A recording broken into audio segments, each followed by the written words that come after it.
The first peace talks on Syria in 2 years began amid uncertainty, but now a key opposition group has decided to join the delegations in Geneva. But the Saudi-backed High Negotiations Committee, or HNC, says it wants to discuss humanitarian issues affecting Syria before engaging in negotiations.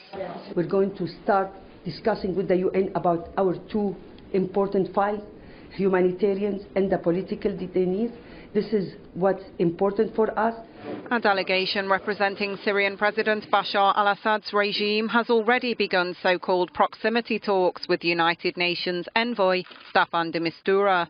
The UN-brokered negotiations are expected to last up to 6 months, with negotiators moving between the parties involved, which will be hosted in separate rooms. The HNC's demands included a halt on Moscow-backed attacks on civilian areas. A spokesperson for the Russian Foreign Ministry called for cooperation from all parties. "We call on all sides to actively engage in the work and to avoid any preparatory terms," she said, and to search for really effective ways of achieving a political settlement in Syria. HNC representatives say they changed their minds about attending the talks after receiving guarantees from the US and Saudi Arabia that their demands would be met.